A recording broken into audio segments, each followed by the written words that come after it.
Hello and welcome to the Epitome. I am your host, Nathan Bozeman, and today we're going to be discussing internal reasons for believing the Gospels were written early. Let's get into it.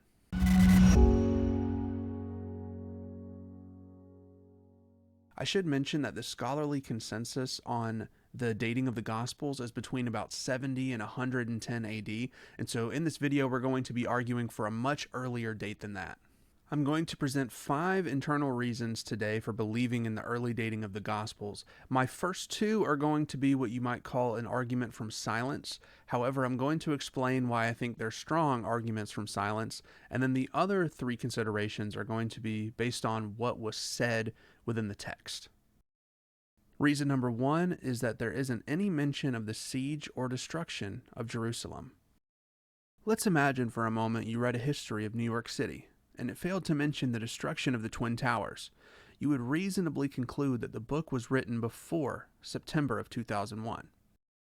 And I know some of you might actually protest here and say, well, wait a second, the Gospels aren't like a history of Jerusalem or something, they're biographies of Jesus. But here's why I don't think that argument works. The Gospels mention Jesus' prediction of the destruction of the temple, but they don't mention the prophecy's fulfillment, which is surprising because they weren't shy about mentioning fulfilled prophecy. You can see multiple areas where the Gospels mention that fulfilled prophecy took place, and so wouldn't you think that that would have been one of the most amazing prophecies of all, that he actually prophesied the destruction of the temple in Jerusalem before it happened? And yet, if the Gospels were written after that, you don't think they would mention that? That kind of seems weird. Reason number 2 is that the book of Acts does not mention the deaths of James, Peter, or Paul. So I know what you might be thinking. Why are you talking about the book of Acts? What does that have to do with the Gospels and how we date them?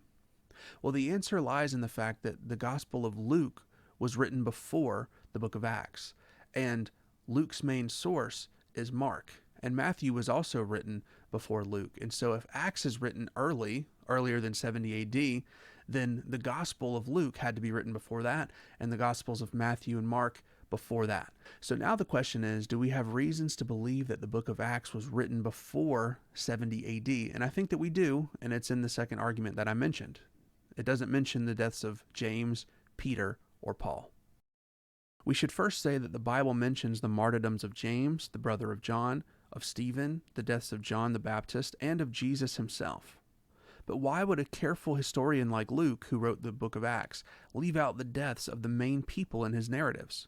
We should keep in mind that James died around 62 AD, and Peter and Paul around 64 AD.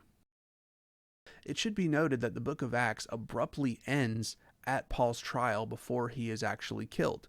And there's nothing unusual about the hypothesis that Luke, who wrote the book of Acts, wrote Acts up to the present events. Josephus did the same thing in his history. He basically stopped at the current events. He said, all right, well, there's nothing else to say. We're at today. And so we have every reason to believe that Luke would do the same thing. And so we think that Luke probably stopped writing Acts at the current events, which means when Paul was actually at trial before he was killed.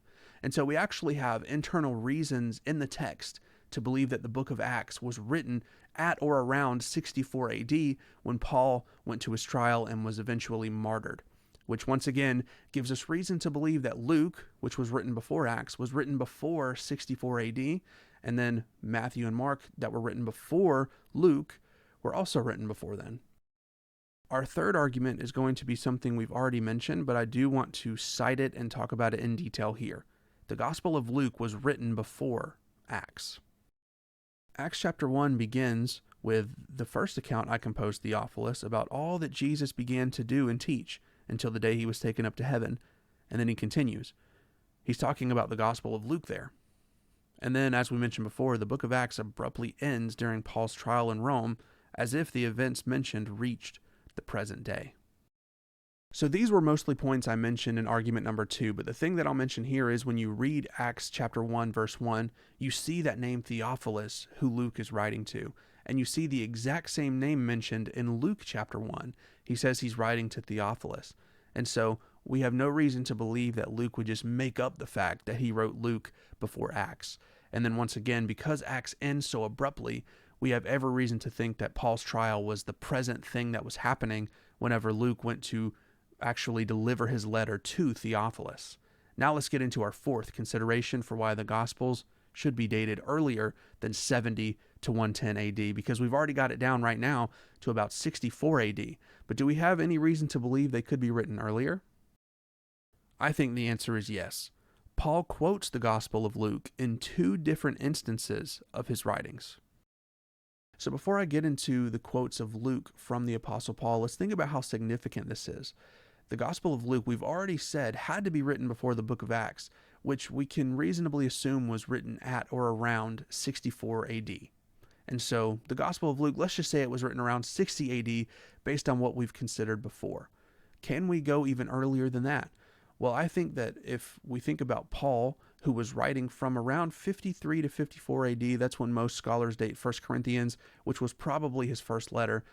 If he begins there and then is writing for the next decade before he's martyred, and he's quoting Luke along the way, this gives us reason to think that Luke was written even earlier than that, because I'm going to go ahead and spoiler alert, 1 Corinthians is one of the places where Luke is quoted.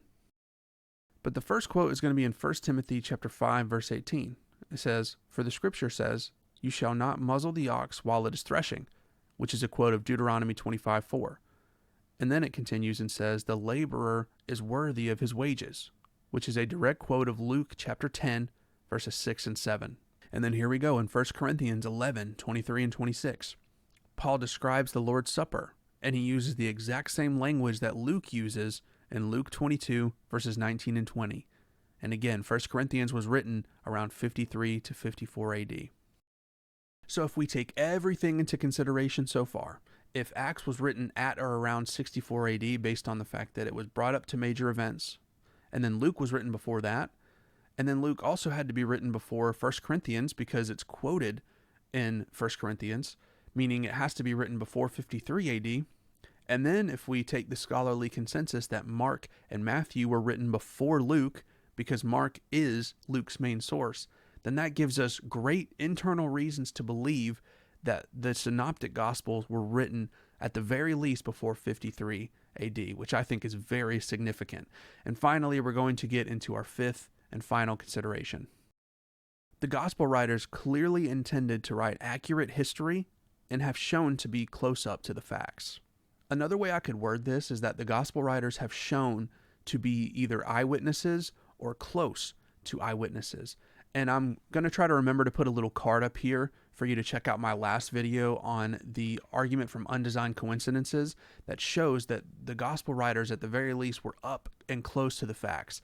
And hopefully maybe you're watching this years and years in the future. If I've done more and more videos on the reliability of the gospels, you can check out some of those videos as well.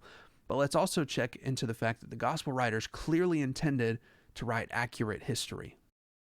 Luke chapter 1 says, "Since many have undertaken to compile an account of the things accomplished among us, just as they were handed down to us by those who from the beginning were eyewitnesses and servants of the word, it seemed fitting for me as well, having investigated everything carefully from the beginning, to write it out for you in an orderly sequence, most excellent Theophilus, so that you may know the exact truth about the things you have been taught." And in John chapter 20, verses 30 and 31, "So then, many other signs Jesus also performed in the presence of the disciples, which are not written in this book, but these have been written so that you may believe that Jesus is the Christ, the Son of God, and that by believing you may have life in his name." So as we can see, Luke says that he's writing an orderly account to Theophilus, the same name we saw in Acts chapter 1, which is why we think Luke was written before that. And the word orderly account, a lot of scholars think that Mark was written as a disorderly account. It's kind of just the remembrances of Mark from Peter's sermons is what tradition says. And so Luke is probably comparing his orderly account to that and trying to be very precise and very careful. And John says that these were things that were done in the presence of the apostles and the disciples. And these things were written so that you can know and have faith. And let's think about a few other considerations to think that the gospel writers were actually trying to write accurate history. The gospels are ancient biographies, which aren't intended to be mythological. The gospels contain genealogies, names of government officials at the time, exact details on geography, and matter-of-fact reportage. We see what happens when people began to mythologize about Jesus in the 2nd century, and the narratives in the Gospels aren't nearly as extravagant. So the Gospel writers are giving us matter-of-fact reportage. They're not mythologizing, they're not creating grand narratives, and if you think that they are, I encourage you to read some 2nd century Gnostic texts like the Gospel of Thomas or the Gospel of Peter so that you can see what it actually looks like when people are trying to mythologize and write crazy, extravagant stories. The Gospel writers aren't doing that. They seem to just be telling you what they saw and what they remember and trying to give you everything that are the facts of the matter. They're giving you genealogies, rulers at the time. They're giving you exact details on geography. This is not what we would expect in myths. In myths, in fact, in the Gospel of Thomas, you don't really get a lot of details about genealogies or anything like that. It's just the secret sayings of Jesus, and there's no geography or none of those things. They're not trying to be accurate. They're just trying to write a myth. The Gospel writers clearly aren't trying to do that. And so I encourage you to take these 5 considerations and believe that the Gospels were written early and by eyewitnesses, and trust their testimony. Hopefully you enjoyed this video. Subscribe to the channel if you're new and you want more content like this. Give it a thumbs up as well, and share it around and let your friends know about it. This has been The Epitome. I'm your host, Nathan Bozeman. We'll see you around.